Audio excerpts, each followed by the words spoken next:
Құрметті достар, қазақша каналымды қолдап, лайк басып кетулеріңізді сұраймын. Садгуру, сіз айтқан едіңіз, тұздан жасалған мүсін болыңыз деп, теңізде жиналатын. Қалай түсіндіре аласыз? Егер қалыптасқан тұзды мүсін теңізге байланысу үшін не істеу керек? Адамдардың да осындай халінде не істеу керек? Айтып беріңізші. Садгуру: кім бар екен? Бір қасық тұзды асханадан әкеліп, мына кісінің аузына салыңызшы, қандай әсер алатынын көрсін. Егер тұз бір нәрсемен араласқанда ғана дәмді, жақсы болады. Егер тұтас тұз болса, онда оның дәмі өте жаман. Сіз де осындай әсерде боласыз. Көп адамдар жеңілдікті, өмірдің қуанышын, шаттығын сезінбейді. Тіпті өмірдің жеңілдігі мен демалуын да білмейді. Бұл нағыз адамға керек тәсіл. Бірақ басқа жануарларға ол таныс. Ол түгіл ит тамаққа тойса рахаттанып, керіліп, демалып жатады. Ал кейбір адамдар бұлай дем алуды, рахаттануды білмейді. Сондықтан олар көп аурулармен ауырады. Кей адамдар тік отырып демалуды да білмейді. Өмірі қимылдап, қозғалыста болады. Өйткені олардың тұзы көп. Сондықтан олардың өмірі солай болады. Бұл сөзді әртүрлі пайдаланады. Біз тұз жайында айтқанда, жер тұзы дегенде, біз оның болмысы деп айтамыз. Ал егер тұзды мүсінге айнал дегенде, сіздің жеке бас болмысыңыз жайында айтып отырамыз.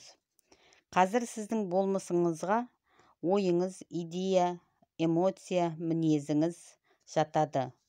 Бұл қатты ісініп, кармаға да айналуы мүмкін. Міне, бұл сіздің қандай адам екеніңізді көрсетеді.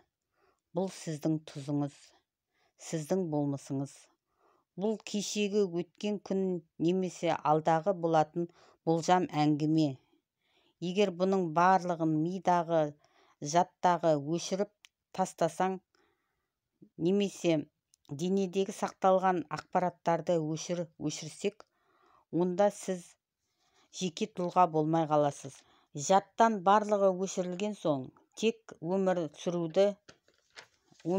ғана қалады.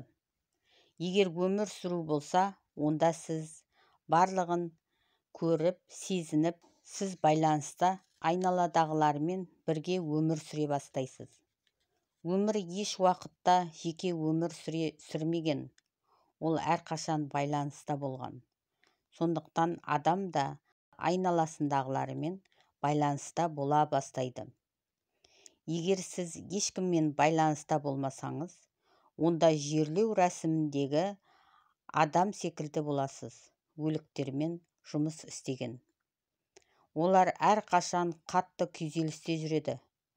Бір ретте Шанкар Берлай Нью-Йорк қаласына келіп, такси ұстайды. Содан таксистпен бірге сөйлесіп, әңгіме айтып кетеді. Таксист те оған ашылып, тыңдап отырады. Бір кезде Шанкар Берлай тоқтайтын жерге келгенде, таксистің иығын ұстап, тоқтайтын жерді айтады. Сонда таксист қатты қорқып, секіріп, рульді ұстай алмай, ағашқа барып соғады да тіреледі. Содан Шанкар Берлай мұрнынан қан ағып, мен саған не істедім, сонша сен қорқатындай, деп сұрайды. Мен таксиді тоқтату үшін саған ескертіп айтып едім ғой, дейді. Сонда таксист: мен соңғы 30 жыл катафалан таситын болып жұмыс істегенмін. Бірақ мені еш уақытта менің клиенттерім менің иығымнан ұстап түртпеп еді, деп айтқан екен. Ол жерлеуде жұмыс істеген. Оның клиенттері өлі адам болатын. Енді оның клиенті иығын түртіп түртіп ұстаған соң ол шошып кетті. Көп адамдар осылай өмір сүреді. Барлығынан қорқады. Өйткені өлген адамдармен бірге өмір сүреді. Егер сіз кешегі күнмен өмір сүрсеңіз, сіз өлілермен өмір сүріп жатқаныңыз. Дұрыстап қараңыздаршы.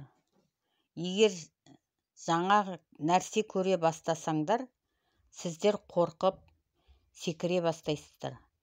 Егер біз адамдарды тірі ақпаратпен жеткізгенде, адамдар тіріле бастайды. Адамдар өзгеріске қорқа бастайды. Бұл сіздің тіріліп жатқаныңыз. Сіз көп уақыт өлілер секілді болдыңыз, солай өмір сүрдіңіз. Енді тіріліп жатырсыз. Жаңа ақпарат естіген соң тірілдіңіз.